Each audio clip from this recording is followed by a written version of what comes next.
So, guys, welcome to another episode of the VietQ podcast. I'm your host, Johnny D. Wynn, and with me today is somebody who I've been very much looking forward to speaking with, Ms. Sulan. Sulan. How are you doing? Very good. So, what is the proper pronunciation? Day Sulan. Sulan like Mulan. Is that the origin of the Yep. name? Yep. Okay. Just a big fan. Super big fan. It was one of my favorite movies growing up, and it actually happened on accident. Like I was trying to come up with, my stage name, my alias, and Day is a part of my real name already. But I was just like, okay, I was just dancing around with different things. I was just like, okay, A, B, C. I literally went up the alphabet and kind of attached Ulan to it. And when I got to Day Sulan, I was like, that's hard. Okay. Yeah. So Day's a part of you said your full name, Mm-hmm. right? Are you able to share what your full name is? Yeah. I don't really do it, but it's fine. All right. My name is Daisha. Daisha. Mm-hmm. Okay. Yeah. One of the things that also you wanted to talk about, you did grow up here at a very young age in Orange County. I did. How often do you come back to Orange County? Oh, often. At least like once a month. Maybe Once a month, okay. Maybe twice. Yeah, I have like a few friends out here, and the best food is out here, like Asian wise. So I just bring myself this way, I will say, I mean, because you are part of Vietnamese, correct? Yes. And there's no other spot. I feel there's a lot of great spots in LA, but I feel like that comfort, homey, like Vietnamese. It's just Westminster, Garden Grove. Westminster down this way. Like I know after this, I'm going to get some type of food to bring back with me. You almost have to. I have to, because there's nothing like everything out my way is more mid. Definitely. So Vietnamese food, what does that mean? What is Vietnamese food to you? Spring rolls, man. Spring rolls. My obsession is spring rolls. And Okay. I know it doesn't stop there, but that is my soul. My soul is spring rolls. But yeah, pho is a good like comfort soup for me. And then I don't know how to pronounce the name, but it's like this like rice paper thing, and it's like shrimp on it with like little flakes and stuff. And they put the sauce on it. It's like so bomb. What is it called?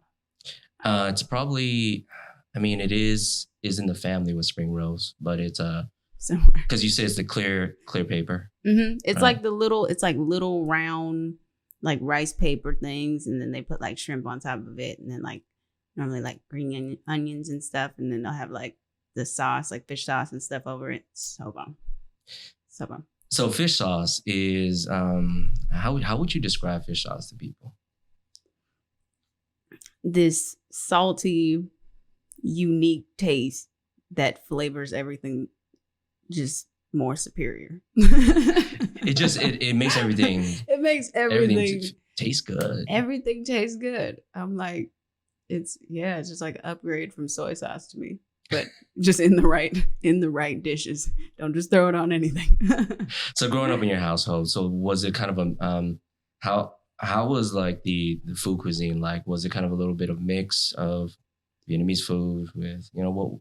Take me through that. I would honestly say it was more Viet food than anything. Okay. So your mom would cook often? When she could. She did. Okay. Like she would always make she would always make spring rolls. She would always make like fried rice, different things. She never made pho. She never made any of those. Okay. But she would make like the lemongrass chicken,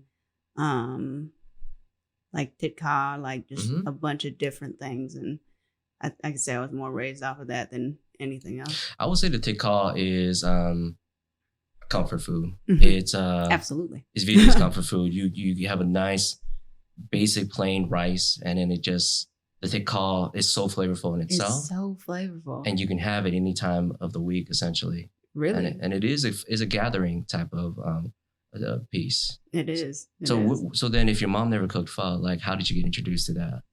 She would just take me to different places out here. Okay. Like we would bus the mission from Compton to Westminster, Anaheim area, and we would sometimes meet with my family out here, and we would go for pho and just vibe and talk about life. Now the language, as you know, I'm an American-born Vietnamese.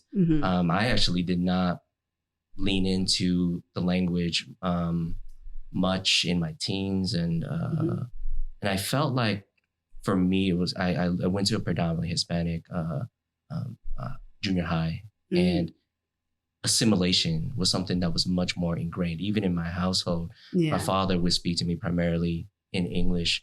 He taught me music at a very young age, and I did music throughout my whole junior high and high school. But it was the records that he wanted to hear. And I want to touch on one of them that you just did a cool cover of, Careless Whisper, right? Oh, so he was having me sing Hotel California. He was having me sing a lot of those like really challenging like type of records too. But assimilation was kind of my thing. So the language, I never felt super inspired about. Like I understood it, but I never like really leaned into it. So like, was it often for your mother? Was she speaking the language at all in the household? Okay, not at all. So what's her relationship to? Would you say her Vietnamese identity? You know, it's actually hard to say. I'm not even gonna like lie. For the longest, I didn't know what my mom was. Like I didn't see color. I didn't know ethnicities. Like when I was young, I thought my mom was white.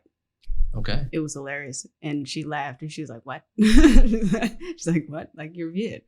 And I was just like, I didn't know that. Like, you know, she never said it. And I never was around like family like that to know. Okay. Like I can say I met my entire Viet side of my family when I was 24.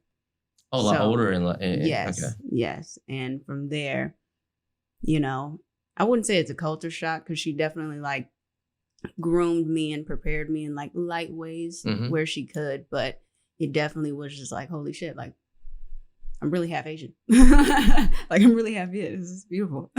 What about like, did you ever grow up with Lunar New Year or Tet as we call it? You know, I think there were times like she would try to do it, but you know, like I don't even think my mom is the most traditional when it comes to like the culture and like celebrating. Like she would like passively be like Happy Lunar New Year or blah blah blah, like, you know, Chinese New Year, celebrate that, but she would always like, it would be very passive. It wouldn't be like actual we're coming together, we're celebrating. It'd be more of like a sending a GIF or a, you know, it's one of those type of things. Seems like for your mom it might be just assimilation was also like a common theme of like we're here in America now. Was she born here or was she born in Vietnam? Do you know? I believe she was born here, but I could be wrong. Okay. I could be wrong. My mom is very private. Very private. I know little about her, which is quite interesting. And that's actually very common. A lot of my parents, they came in after the war but they speak very little of it. Like I'm on this crazy journey right now to kind of discover a lot of my roots and origin. Essentially, that's why I even created this particular media brand, which stands for, so VietQ, what that means is a Vietnamese born outside of Vietnam. So somebody who's, so it's a term that we don't call each other because we call each other Vietnamese, but but you go back to Vietnam, one of the culture shocks you'll see would be they call us, that's how they label us. So we're like VietQs, that's right. So that's kind of dope. So my whole brand is about kind of exploring the different stories because everyone has a very unique experience, whether you're mixed American or you're mixed Canadian or, so that over the past 3 years, my journey has found, and I do it primarily through music stories just because that's how I connected with my father. Like in terms of, so there was 2 ways we did. One, he taught me to be kind of this performer for his friends. So Nhậu culture or drinking culture is a big thing in Vietnamese, right? So like his boys will come over on the weekend and he'll put up his 12-year-old son to like sing those American records. But at the same time, he would also teach me these Vietnamese ballads as a way to kind of bond with me, but teach me the language. Oh, that's fire. Now it was cool in terms of like, I learned these cool records, but the thing is Vietnamese ballads from the 90s was so metaphorical and all these different things. So I couldn't use that in conversation. So I was like, I'm learning these words that are like poetic, but that I can't and then they were like, use to say hi to anyone. But then they were like, can you converse? And then I'm like, not so much. So it was cool in terms of what music was for me, right? And I think that's really beautiful though, to like, that's kind of how you learn, like through music and through ballads. Like that's actually a really dope way to learn a language. And actually that's how I'm now I'm 41. Now I'm going through this other journey now of deepening my relationship because, you know, being here in America, when you discover like, you know, going through your Vietnamese journey, that's, there's the surface level stuff, you know, kind of connecting with other Viet folks or the food stuff and things like that. But like, then when you go to Vietnam, it's a whole complete culture shock. Like, wow, it's crazy. There's heritage. There's this. No, I really want to go. Like, I want to understand. It's a game changer. My roots. I want to understand. Like, I don't want it to just be, oh yeah, have you had fun? Like, no, like it's such a surface question to me. I'm just like, yeah, I mean, I guess, but it's like, there's just something to it when you land in the country and everyone around you is speaking this language as they expect you to kind of know it, right? Because you're Vietnamese, but then you're like, I don't know it like that. And then there's like the modern way of talking, right? There's the slangs and, you know, the business talk. So it's been a really I've dedicated a lot of my journey now to it, and that's the reason why I opened up this podcast essentially, because I wanted to learn and get to know and share different stories from different backgrounds. You know, fire. And your story stood out to me because I've discovered probably over the past 3 years, I've discovered over 800 musicians doing my work, purely on one mission. And the mission was, I'm on a database and try to find as many Vietnamese, somebody who identifies as Vietnamese in music, whether you're a DJ, producer, writer, whatever it was. And it was a lot, man, that I was able to find. It wasn't easy because not everyone you can't search by last names. You can't search by first names. I essentially became kind of, I put myself out there to be known, to kind of look for that. And I found folks in Australia, Netherlands, Amsterdam, and everyone was doing all these different kinds of music, but then everyone has a very different story from it. But one thing I found in common was there's not a community. There wasn't this community like that was blindly going to support you because of your heritage, because there's Facts. So I did that, and now I'm continuing to uncover and find other stories, and I'm trying to build that community. That's dope. So your story stood out because there's other stories. I mean, there's other things that I feel that you've gone and you're going through actually I would say a transformative time in your music career. Absolutely. So to kind of go back to the beginning of your music career and then kind of going into the current, like, how would you describe that first phase of you kind of finding music? I was honestly lost. When I first found music, it was through relationships and, you know, someone who believed in me at the time. And when I found music, it was off of a challenge. He challenged me to write something to an insane beat. And from there, once he put me in the studio to record it. And when I got in there to lay it, I was just like, oh, like the moment it was me, a mic, and a pair of headphones. Like I never felt so like happy and just like I belonged somewhere. Okay. It was definitely like it was like a Disney moment, like for me, you know, those little Disney sparkles that you feel.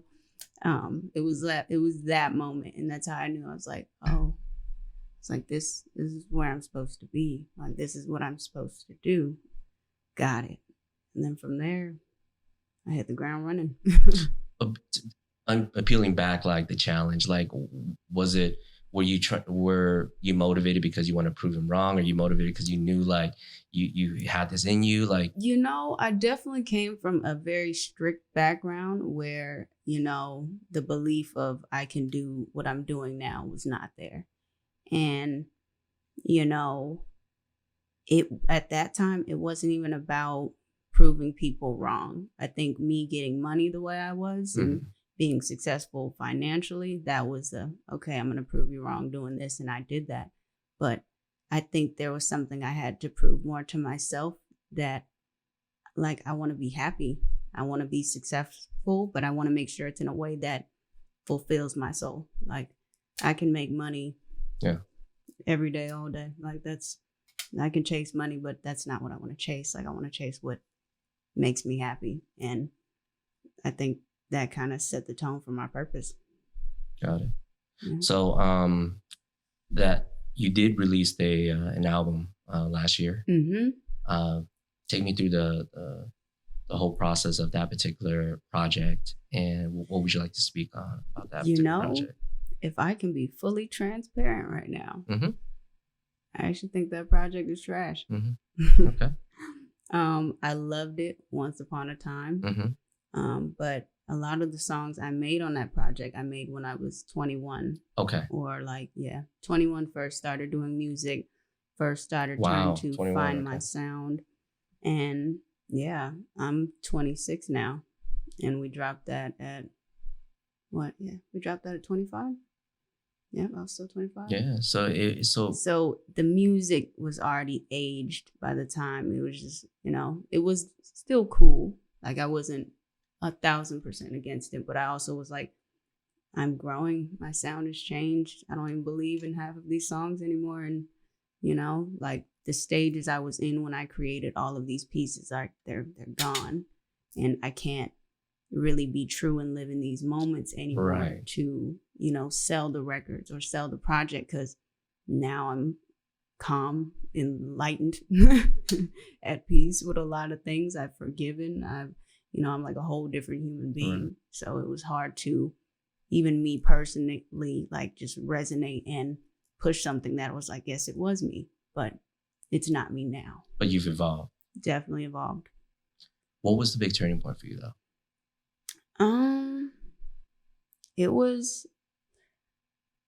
I think it was, I just got to a point where I got tired of fighting. I got tired of fighting for my vision and what I saw for myself. And I feel like, actually growing up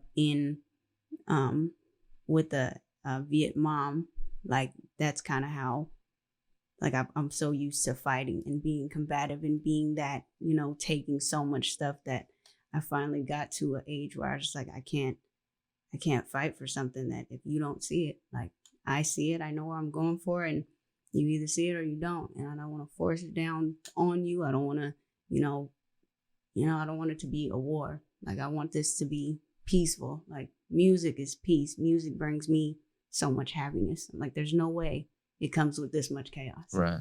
And yeah. You've definitely, the energy I feel from you is you went through a good amount of healing. So much. So much. I mean, like, and this is my first conversation with you, but to the calmness in your energy.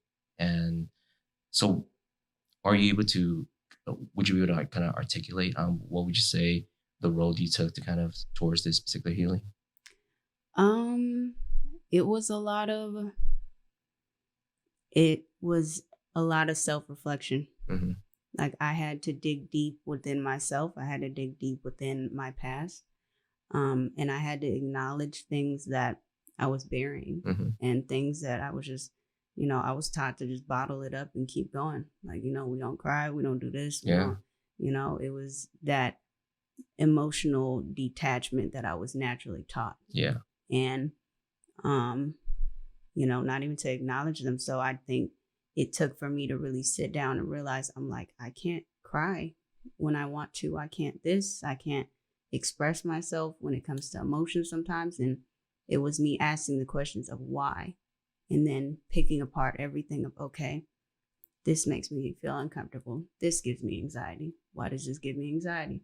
And it just took for me to really sit and analyze myself and relax and release and be comfortable in my own skin and accepting the different pieces of me that I didn't acknowledge. And as I started releasing, it just blossomed into who I am right now. Would you say it's because I would say from my perspective, the bottling things up, not showing emotions, there's a little bit of that for myself. It would definitely be it's a cultural thing, as well as I think just a cultural thing, and also like definitely for a male thing, like you don't express emotions, right? Like absolutely. I actually just went through sharing something personal with you. I had some deep trauma in my early 20s that I didn't realize was still kind of holding me back from my full potential. But I recently kind of went back to that place, sat in it, felt all the emotions. I'm like, oh shit. Like I buried this thing, man. And then it also led me towards led me towards a path of actually sobriety, right?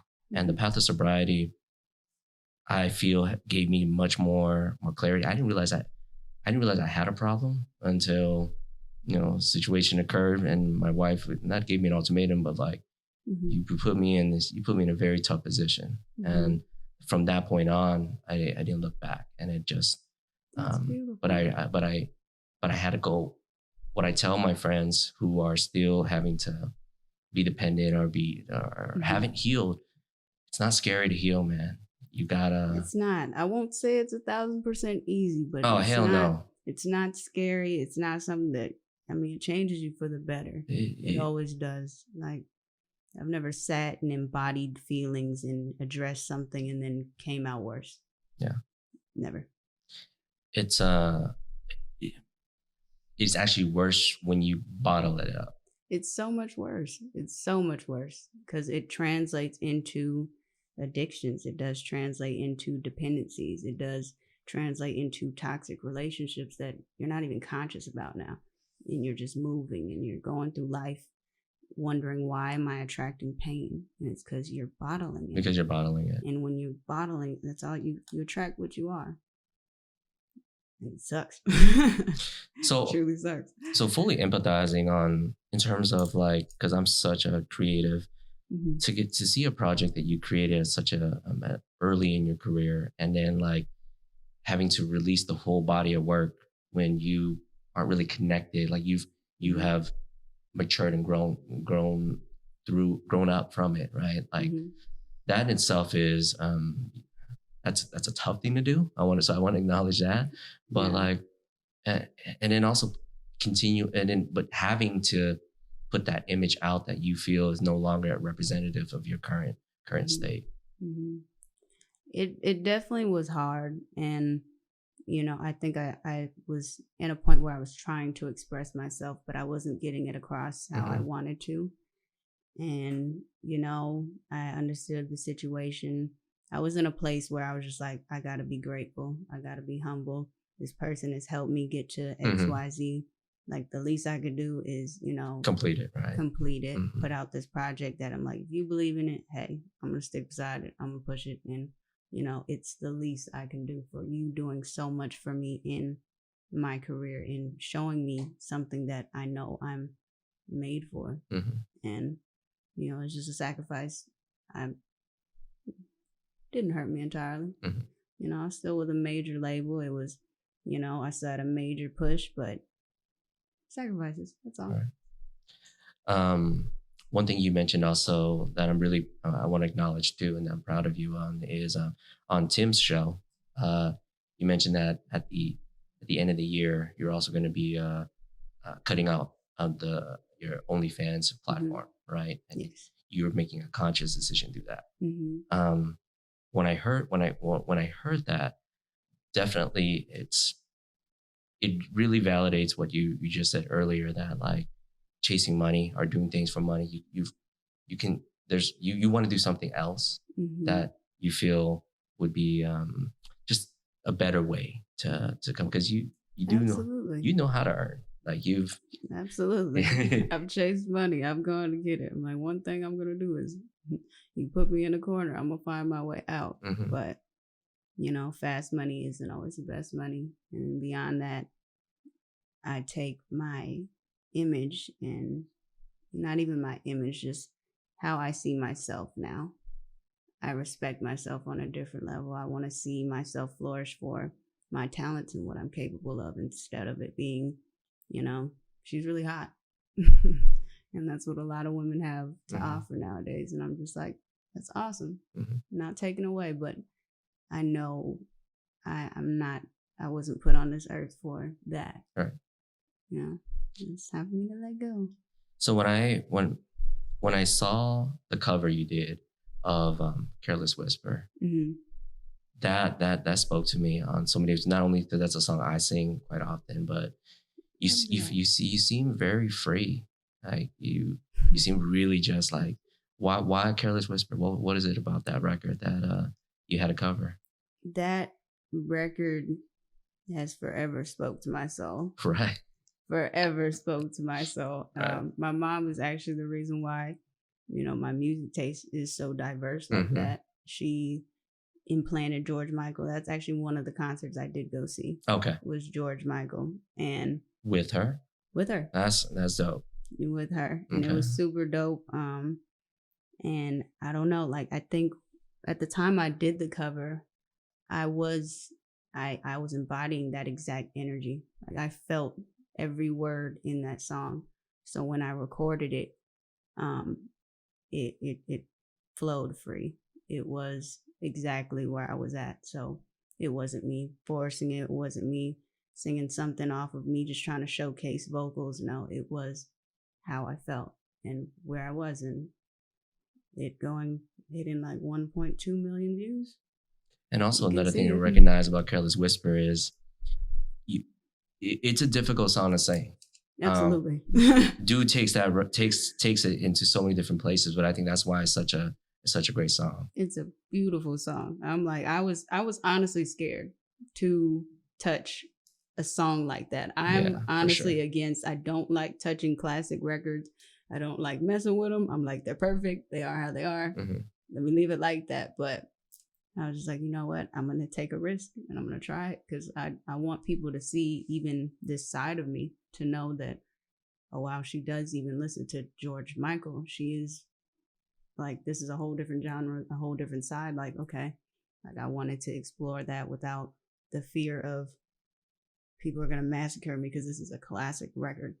I don't think that, I mean, I can see how you would think they would, but like, I think it's, because people are also very used to seeing covers, right? I think it was just, but at the same time, it was to see you kind of, it was like the first piece you put out after the album. And then I'm like, whoa, where did this come from? How did that happen? Like, where did this come from? Because I mean, I heard you sing a little bit you did one record with YG on the album where we're singing, right?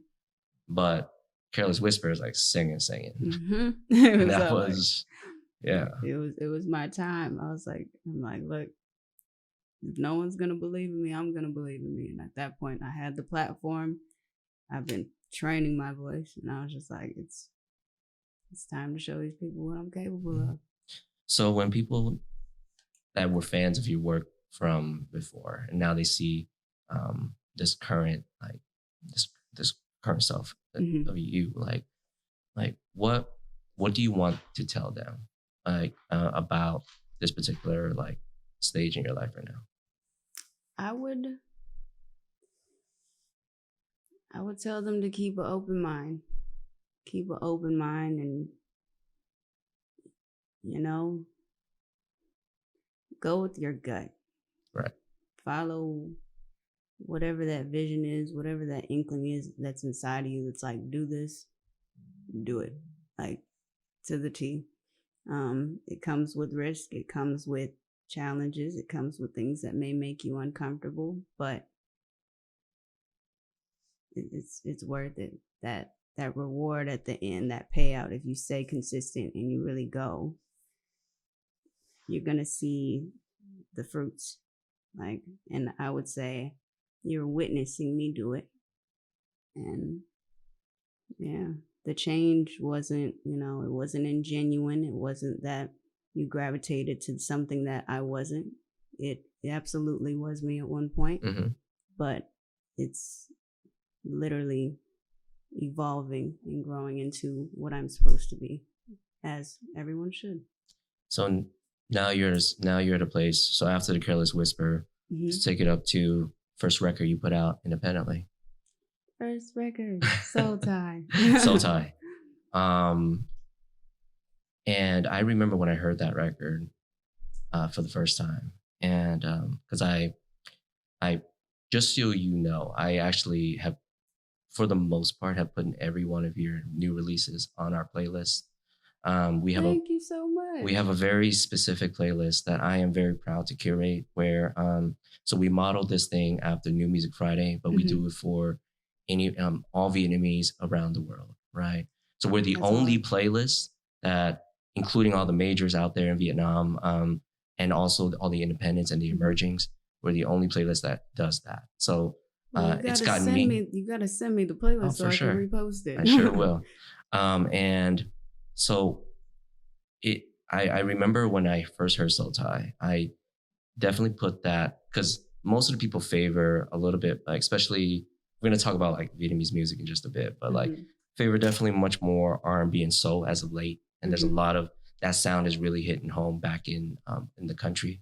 Really? But yeah, for real.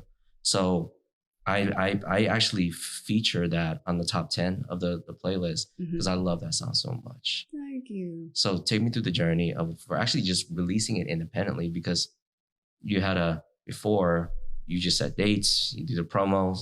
Now it's a different game. It's a whole different game. Oh my gosh. The transition into becoming an independent artist, the amount of knowledge I've gained within 6 months is aggressive. But it's a good work.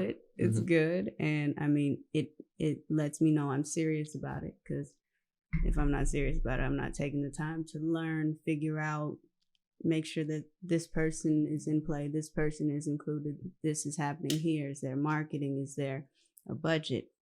Where do I find a budget if I don't have one? So many different aspects played into this release, but definitely had some dope help. I found a really cool manager. Okay. And he introduced me to somebody else who now they both co-manage me. And yeah, he had connections at Create. And then from there, we were distro shopping. At first, we were looking at United Masters. That was the one I was just like, I think I want to be with them. But as we were like shopping around, I was like, Create feels better. And, it's this whole ball game of, I went from a major label to now I'm looking at distribution centers. Now I'm looking at, okay, how much money am I going to put behind it? What is my marketing That's the difference. plan? No, it's a whole difference. Instead of now everything being done for me, I've literally taken the hats of 70 people in one building, and I've now put it on myself and the 3 people I work with. And if it doesn't get fulfilled here, I'm going to take over that. If it doesn't get fulfilled there, that's my job now. And I make sure it's definitely, I've become a hell of a businesswoman in the last 6 months. I'll say that. And I'm still learning and I'm still figuring things out. But the process, it wasn't as hard once I really got the grasp of, okay, you have the single, get it mixed, get it mastered, pay the people off, make sure producer agreements are great.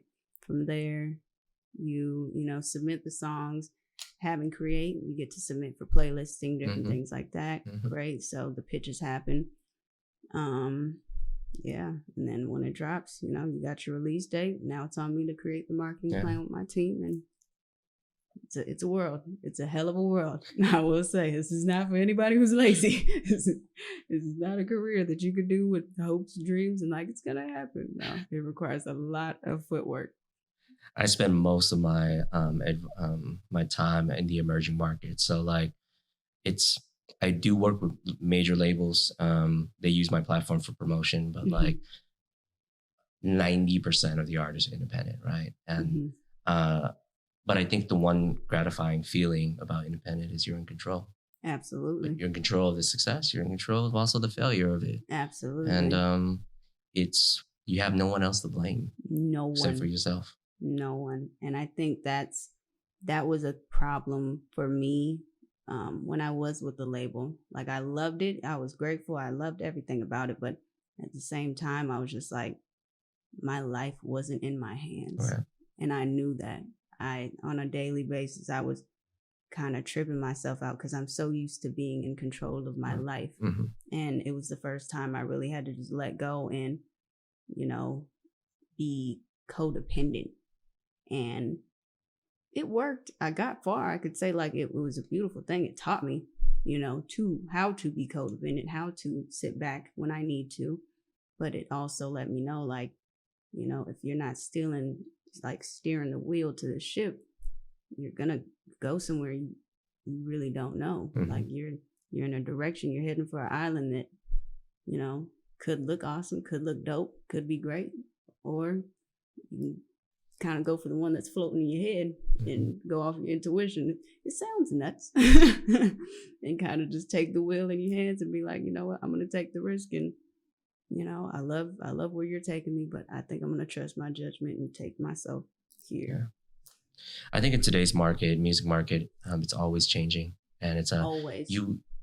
I think the problem when you have a big system behind you is there's so many processes in place, and I get it because of, like, it affects touring, it affects merch, get all that, but, like, what it doesn't fix is that the audiences. Why you're doing music is for the audience to kind of to be with you, right? To be on that journey. And it doesn't have to be perfect. It doesn't. And I think one of the best advice that I always give to artists is you gotta get going. Like, and because age is also not, especially in the entertainment industry. Absolutely. Age isn't on your side because fans gravitate towards younger. They do. They do. They do. I'm like, look, I already know. I be trying not to stress about time, but I'm like, look, I got a time limit now. I let them take the wheel for my prime years now. Now I'm a bit more mature, but I'm like, it's okay. I'm still in my 20s. I can finesse.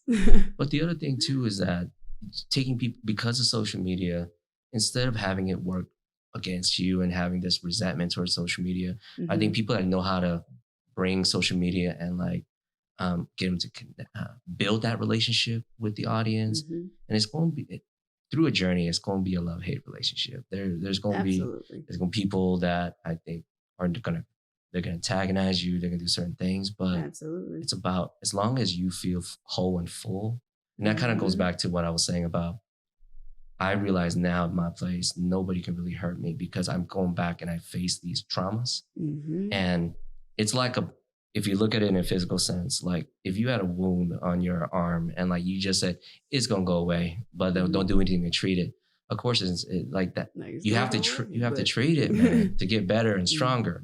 And that was where my paradigm shift really has changed. Where you got to heal, and if you're gonna have to sit in your room and cry, if you're gonna have to talk to you got to talk to a therapist, talk whatever. You got to get through it because there's no anybody who went through their teens and 20s and said they had a perfect life.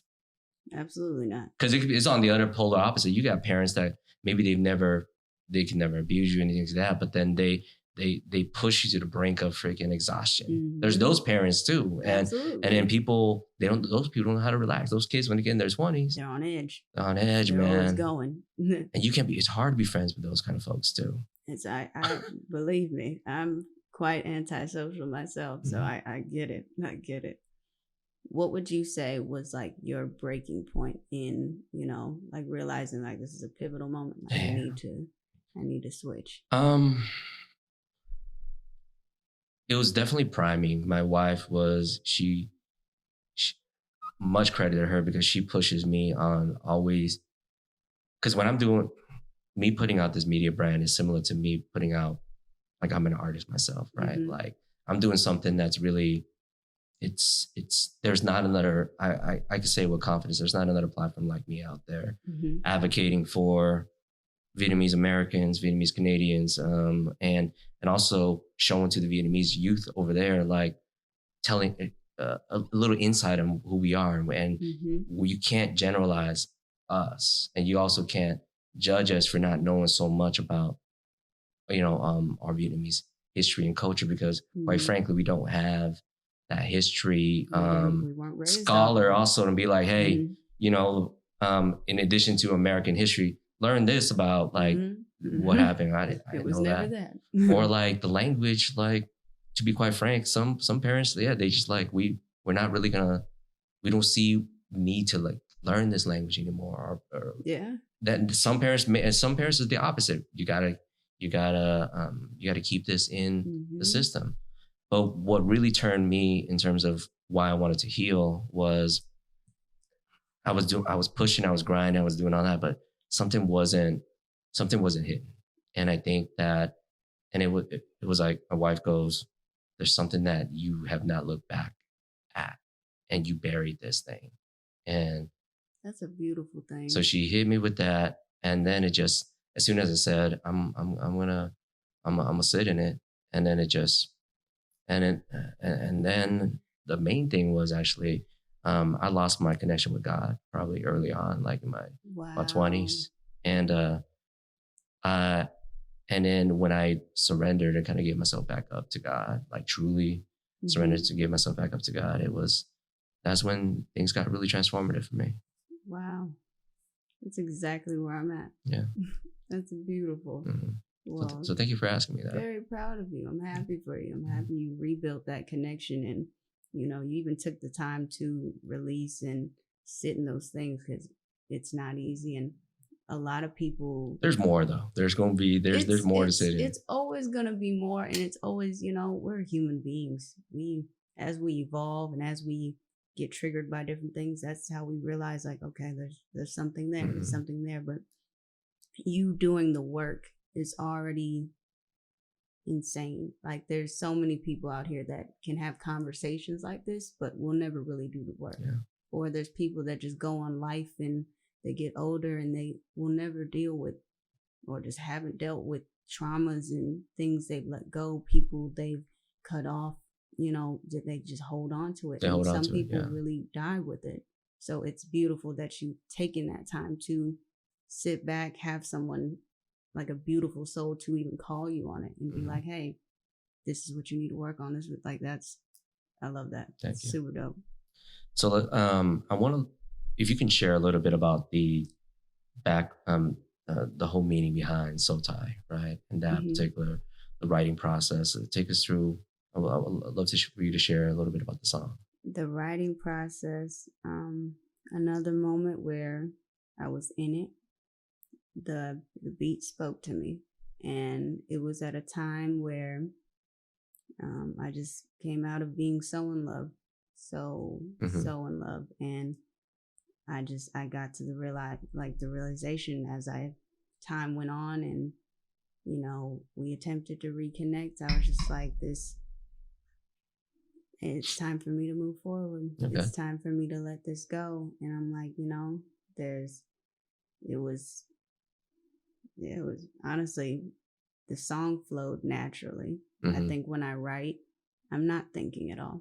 I don't think when I write. It's a matter of the beat speaks to me, and the words are just flowing from my fingers to my notes or pen to paper. And from there, like, I lay it, and then I realize what I'm like getting at. But I was definitely in the moment of, I'm moving on. I'm trying to find peace. I'm trying to find a better place. I'm trying to find what aligns with me. And, it's time for me to let this go. It's time for me to let this person go, this version of myself. Like, me releasing Soul Ties was so much deeper than just a love story. Like, it was a version of myself that was dying as well. And I had to let go of that. And it translated into a really beautiful song that everyone seems to gravitate to. I love it. It's definitely that's why I had to bring it up and have you articulate on it, because it definitely hit me. Thank you. Yeah, that's good. I love that. I love, like, that's my whole purpose, is when my music can speak to souls. Like, if you can feel it, if you can resonate, if you can sit with it and like even cry. Like that is a blessing. That's what I do this for. Who are some, but in that lane though, who would be some of your current day or even musical influences that kind of shape that sound? You know, so many people. I tell people this all the time. Like, I was so musically, like, my mom presented every type of genre to me. Like, there wasn't one that she didn't play. And she would always, the radio was always be on, and we would always be listening to hits. And I can really say anyone who's ever had a hit is who, like, inspired me. And I think some of the artists I naturally gravitated to myself was Aaliyah, Eminem, who else? Bill Withers. Yeah, I'm with you on that. Patti LaBelle, Whitney Houston. Like, I gravitated to majority artists who were really able to ground their emotions in music and just vocally and put it out there. Like, another artist I gravitated to in my older age was XXXTentacion. Mm-hmm. Yep. His music spoke to my soul because I was just like, wow, this man is a genius. Like, he just put out this crazy wild rap song, super fire, but then he just dropped an entire alternative soul project. Like, that was so inspiring and aligned with me 1,000%. I was like, wow, like this is me. And every song I listened to, I felt emotions, and I just felt like his pain. I felt where he was coming from. And I was just like, at the time I started music, I was like, I didn't even know that that's what I was trying to tell myself at the time. I was just gravitating because it was good and I felt it.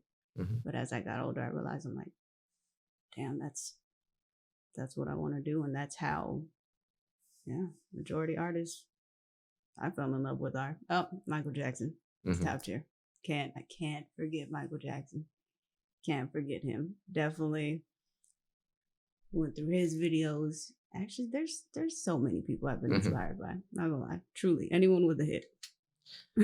I mean, Michael's name is being brought up again because I don't know if you follow K-pop, but Jungkook, JK, he kind of in his solo project kind of brings that entertainer, all around like type of vibe back, right? And there was this another record that he just put out that I think Usher just jumped on the remix, and this kid just I feel like it's the music scene that we haven't seen much of this well-rounded like performance, and that's what this singer, that's what this kid did, and I think that's probably why I think K-pop really hit America, and actually arguably the rest of the world, right, by storm. I mean, honestly, it brought back like real artistry. Yeah, and I can say, like nowadays, everyone just gets on a stage either shirtless or booty out, and they just yelling like, sing the song.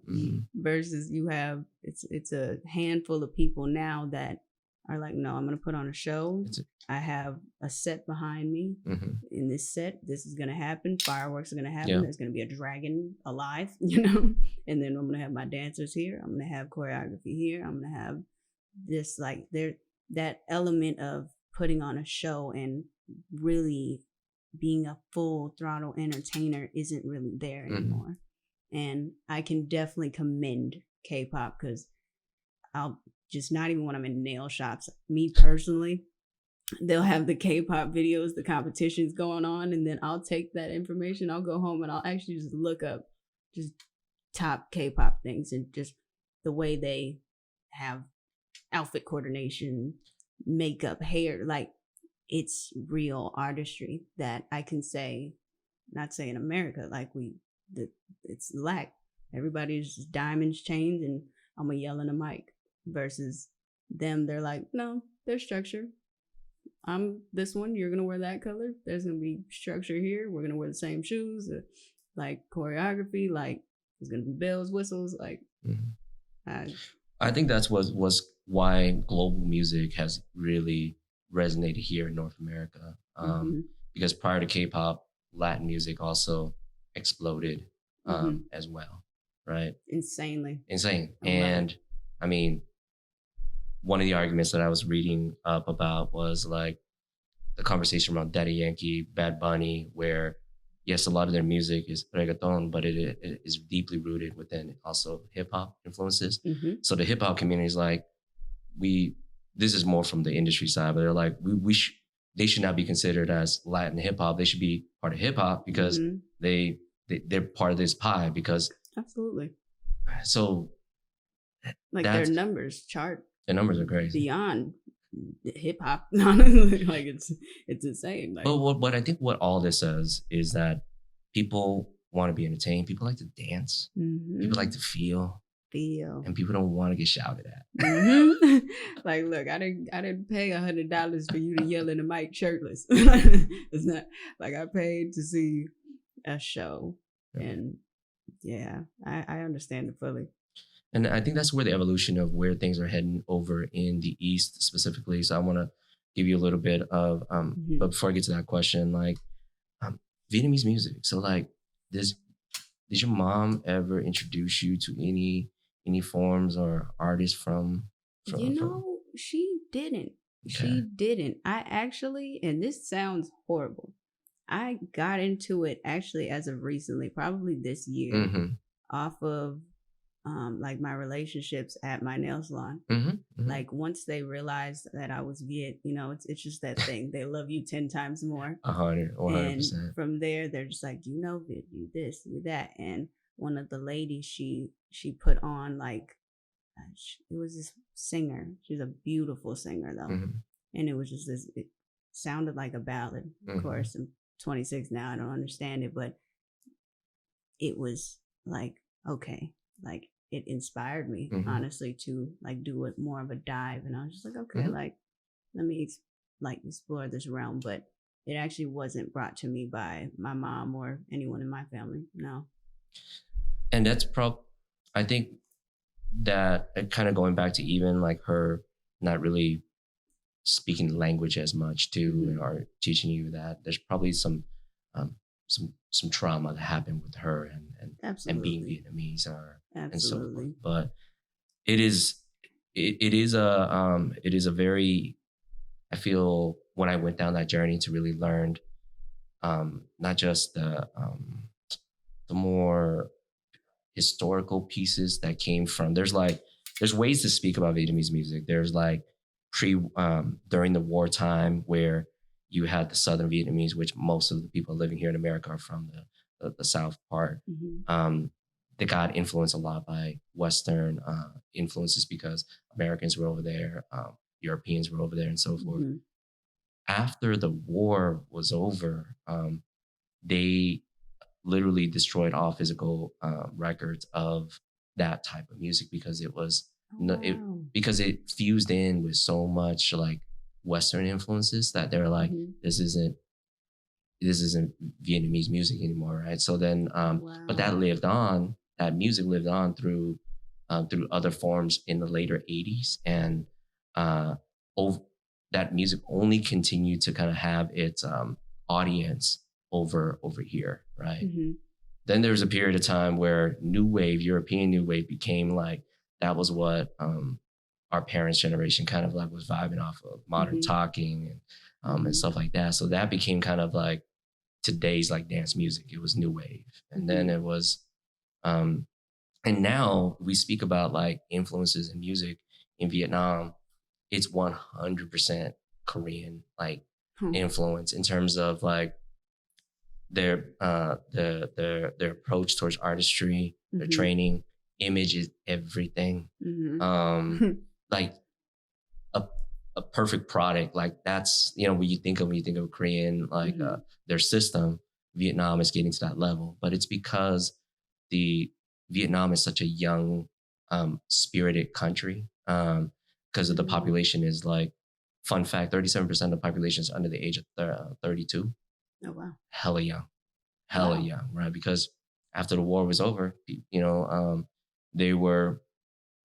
babies were starting to happen, or they were getting mature. So it's a very young, and a lot of international businesses happening in the country now. Mm-hmm. So pop is the dominant genre. Understandable. But one thing that in doing work over there that they yearn for is they kind of want to know what's popping with the folks that like are from overseas, right? Mm-hmm. Like, what did they create? And I kind of that they come to me and they ask for some of the names, and that's what I kind of bridge. I bridge that. So I take people on both journeys. Whether if you're from Vietnam, mm-hmm. I'm going to give you a little bit of taste on what it's like over here. Shine some spotlight on some people deservingly that should get that spotlight because they've done some work. Mm-hmm. Fun fact for you, I know you recently, I think you did perform at the Kia Forum, mm-hmm. right? Mm-hmm. When you were with YG, but there was 2 other Vietnamese who also performed at the Kia Forum. One is a independent artist by the name of Keshi. He is 27 years old. Wow. He played the forum on his own. Wow. And he also did a festival in LA for 42,000 people. Like, he's at that level. Oh, right? Wow. Kid is, and Vietnamese American. There's also a young gal named Thuy who is in the R&B genre. And she just went on tour with LMI and doing some big things. So there's people at levels where I think they're definitely gaining that momentum. And then there's people mm-hmm. in the mid to emerging side that's growing. So yeah, it's kind of a cool, it's a cool time, I would say. That's fire. To be, I won't say Viet's gonna be the next, but I would say like we be primed to be. I can guarantee that. So I think what I would love to see for yourself is like, I think it'll be, as you're going on this next journey in your life, a trip to Vietnam. We'll just do something for you, mm-hmm. and then we'll come back. We'll have this conversation, and I want to see how that inspires. But in addition to that, I also can take you through kind of like all the different musical sounds, like the biggest records that are happening, just so you're aware and know, like, mm-hmm. okay, this is what the youth is vibing with. I would actually love that. And that leads me to the current single you have, mm-hmm. Road Unknown. Road Unknown. Mm-hmm. That is just even the title of that record has I vibe with a lot. So to share with people what that record's about. Road Unknown. Road Unknown. Road Unknown was literally created amidst my transition. Mm-hmm. It was me releasing. It was me letting go. It was me finding new love now and taking, I said it like several times, mm-hmm. taking that risk mm-hmm. and chasing a vision, chasing feelings, and, not necessarily being too worried about the consequences or the what ifs, or, it was me really being in a place of, I'm like, I don't know where I'm going. I don't know where this is going to take me, but I'm excited. I look forward to it. I'm truly like, I'm not scared. Like I'm ready. Like I like it. I love it. Like I'm ready to take that road. I'm willing to take these steps, and, I might not understand it fully, but that's what life's about. Are we gonna see a music video for it? Absolutely. Absolutely. I'm just trying to, come up with the right budget. I don't want to, half-ass it. I mm-hmm. definitely want to make sure it embodies the image and the vision I have. So, I'm being patient and I'm letting different things happen, but it's guaranteed to have a video. Yeah, it needs a video because I promoted it on just using your performance. Mm-hmm. And I think it was when you also, same location you shot Careless Whisper, right? Was it? Yes. Yeah, well, I saw like cars in the background. And where was that? That was Abalone Cove. Okay. Abalone Cove in Palos Verdes. Yep. Yeah. Super fire location. Hidden beach, cliff, views for days. One of my favorite beaches. And I was just like, yeah, this is right. Your energy in the video was it was vibrant. That's the best way for me to describe it. Thank you. Yeah. Thank you. I love that. Yeah. That's what's up. That's what's up. That's the goal. So what's in store for you? What's your game plan for 2024? 2024 is right around the corner. Right around the corner. First quarter, it's, I want to perform. I want to, start getting some live performances together. I am, I was throwing ideas around with someone I'm partnered with and, possibly thinking about creating a show with like, different singers that are, in the same realm, Mm-hmm. Just kind of like a little mini tour, mm-hmm. Trying to figure that out right now. Finishing up my project, working on different projects with different producers. And I'm just, I'm going for gold. I have a vision of 7 Grammys and I'm not going to stop until I get them. But just a fun thing about, in addition to your music content, I just came across last night your food content, right? Yes. And I loved it. It was hilarious. Love and it. Like I was most drawn in with the spicy noodle one because that is, I had to cut the spice on that usually when I make that thing. Yeah. And your reaction was so real. I was like, yeah, no, that one whooped me. And I put jalapenos in That's there. where I was like shouting at the camera. I was like, at the video, I'm like, why are you doing that? Like, It's already crazy spicy. When I tell you, I actually have like a sick obsession with hot stuff. Like I love heat. Like I actually did a ghost pepper challenge last week. And was it the chip one? No, it was a real ghost pepper. And you did okay. You did a straight one. Horrible. Like I have an awesome stomach and I can hold anything down. That didn't go well for me. Didn't go well at all. I wouldn't recommend it, actually. Did you hear about the chip one though? I have heard about it, and I'm not gonna lie. There's a high possibility I'll do it. But this too shall pass. We'll see. I did not. I did it, and one of my bros shot me a video of it, and he said I looked like a man possessed. I was just like, because it was so damn hot that like I was shaking my head, and then I had to drink a ton of milk, and that didn't really help.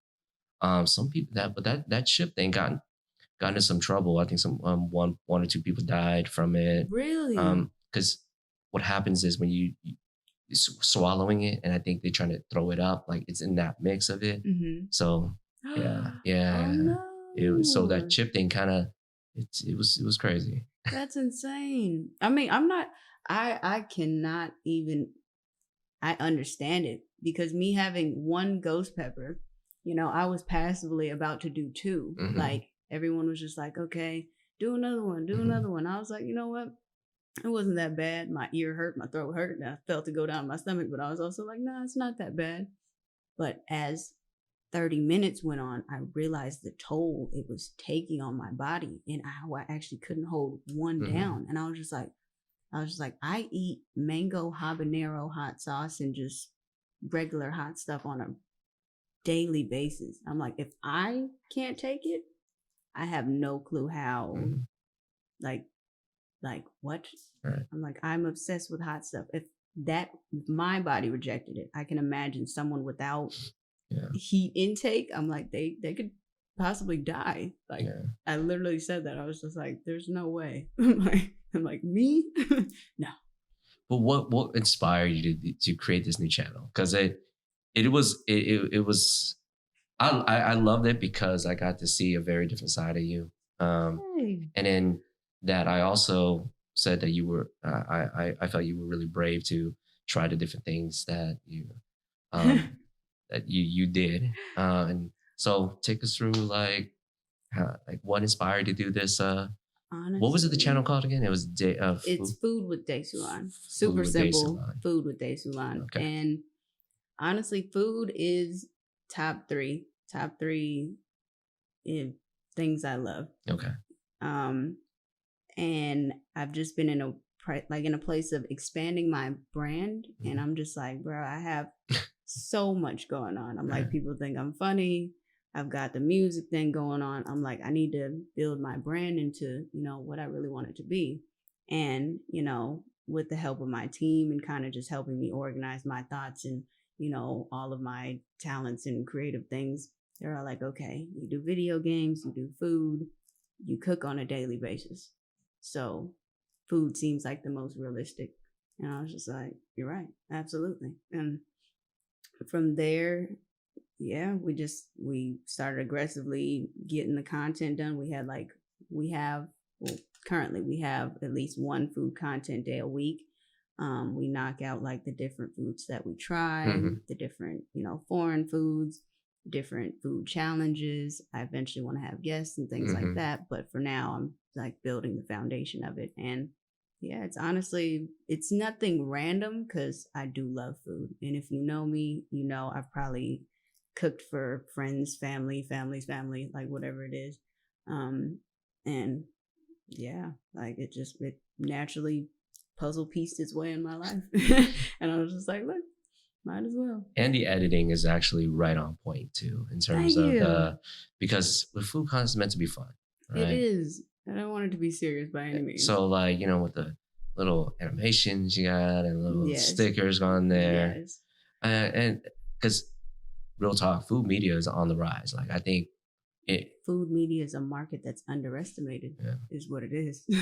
I'm like, food media is insane. So people like to see people eat. People like to follow eating or are trying something that they wouldn't do or they are not aware of. And you tapped into that one. Yeah. Yep. Nope. Literally. And I could say I enjoy it. I love it so much. And honestly, once I saw the numbers of when I was just passively looking at food content, and I was like gaming content, food content, because I want to do both eventually.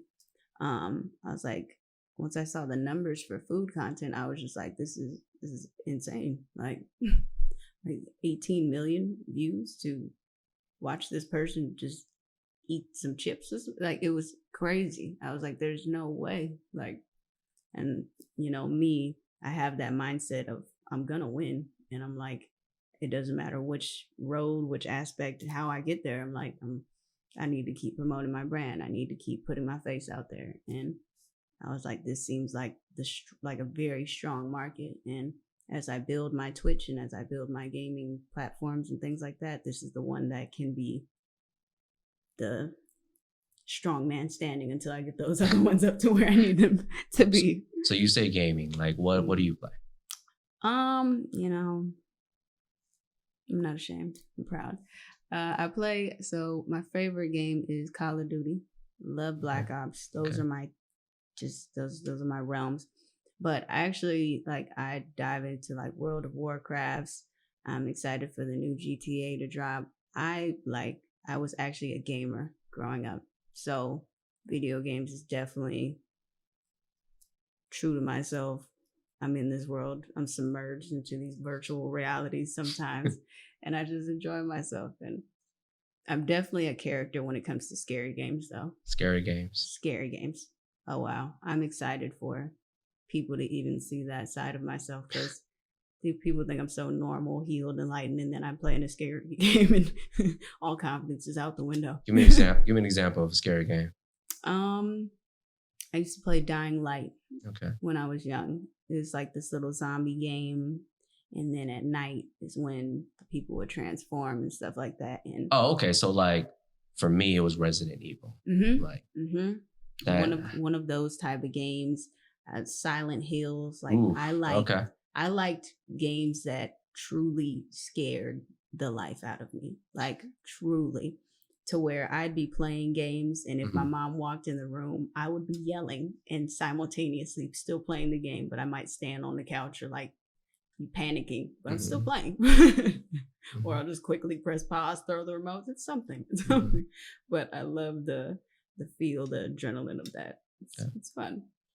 So do you actually have any siblings, or is it just I do. you do? Okay. I do. I have 2 siblings or 2 little brothers on my mom's side, and then I Mm-hmm. have a little brother and little sister on my dad's side. Got it. Okay. Yeah.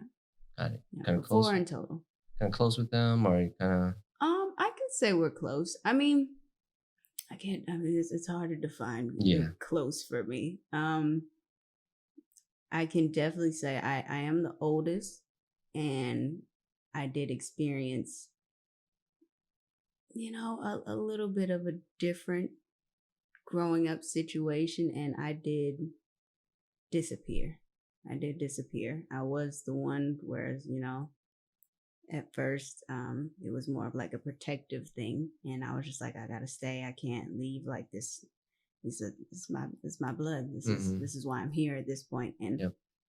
I definitely, once I got to that age and I got to that point where I couldn't really take it anymore, I did leave, and I did start building on myself and my career and my businesses. And I could Mm-hmm. say it's hard. Like because I don't want to say we're not close, because I definitely make time where I can, and I will go out my way to make sure I can, take them to lunch, or we have sleepovers, or I'll kidnap them for a week. Gotcha. Or, even the summertime, I'll do some little slumber parties with all of them. I definitely make family time where I can. And so they're like in their teens? Yeah, they're all teens. They're okay. all now teens. They're all grown on me. It's a beautiful thing. But yeah, I can definitely say I do have a problem with my work life, and I am very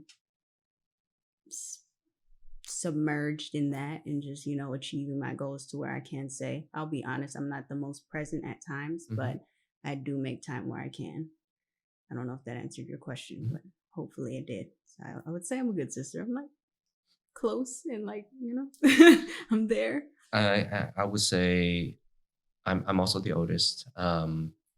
Around probably younger than you. I actually disappear would probably be a good word too for me. I kind of went about finding my own ways in Hollywood.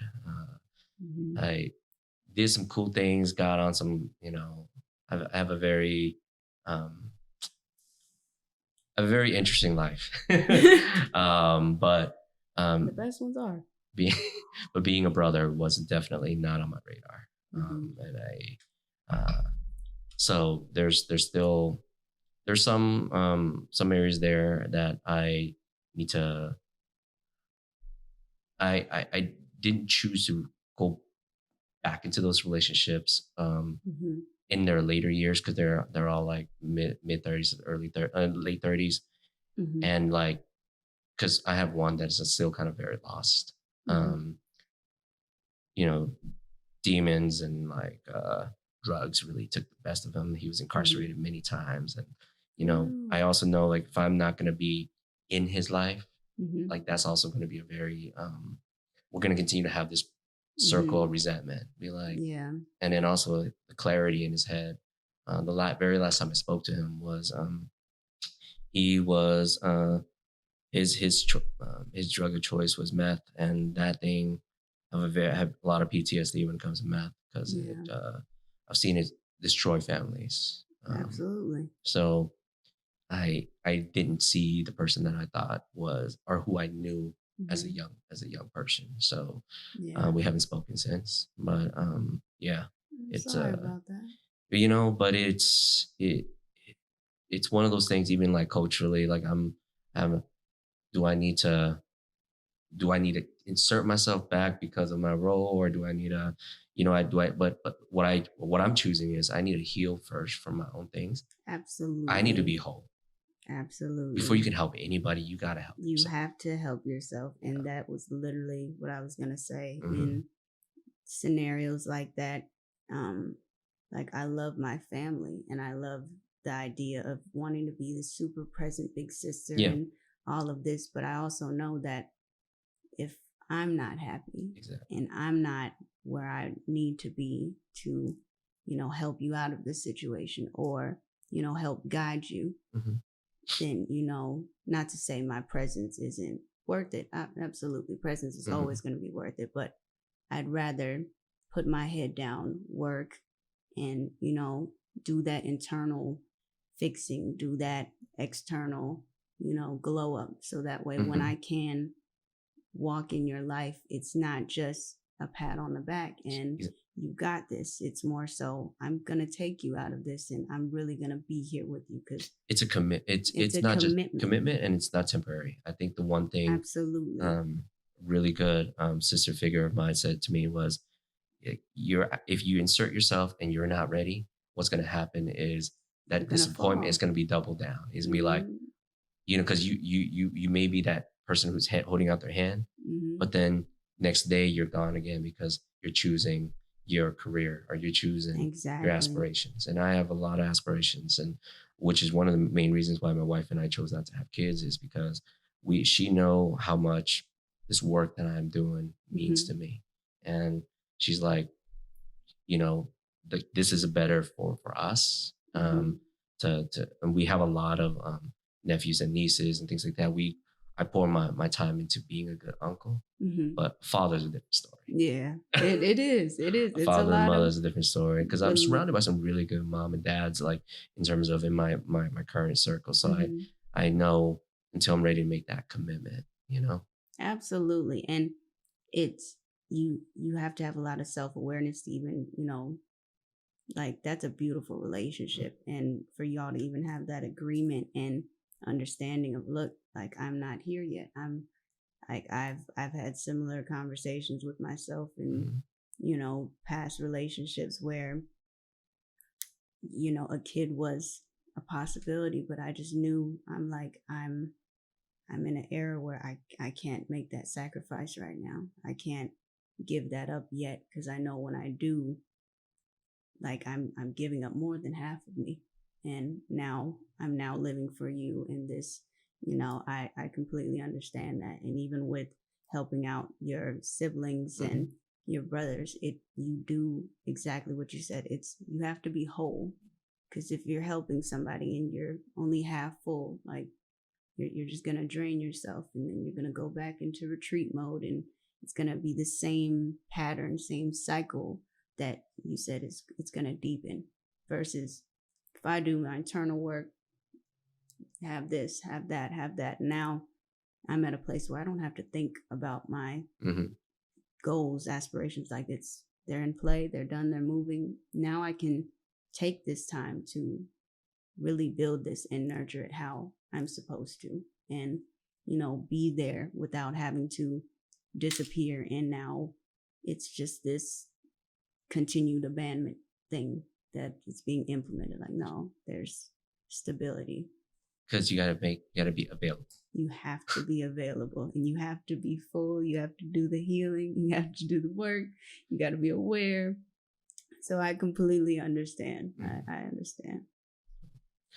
Well, we definitely went over our time, but sorry about that. No, this has been a truly, I've been looking forward to this conversation since I've discovered your music, and I learned as much as I could from several of the other different interviews. But I knew catching you at this time in your this next chapter in your career. I hope to be a resource for you. I hope to be and also open you up to our audience who is multicultural, have our identities in different things, and and for them to tap in and pick up on this part of your journey and follow you through your food stuff. Absolutely. Look, that's the goal. Your music stuff. And I think 2024 is going to be a beautiful journey, a beautiful chapter. It's going to be fantastic. And I'm excited for yours as well. Obviously, like we aligning with this interview, I'm actually very picky, and I'm very like, maybe not, maybe, But when I saw your page, and I was just like, okay, like it wasn't a question, like it was automatic, like I'm gonna do it. It was an intuition thing, but I see why. It's because you're very tapped into your person, your purpose, your passion behind it. I see it and I can feel it. And that's exactly how I am with what I do. Really appreciate you coming on the VietQ podcast. Thank you for having me. Yeah, really. Best of luck on your next chapter. Thank you so much. Best of luck on yours. We shall win.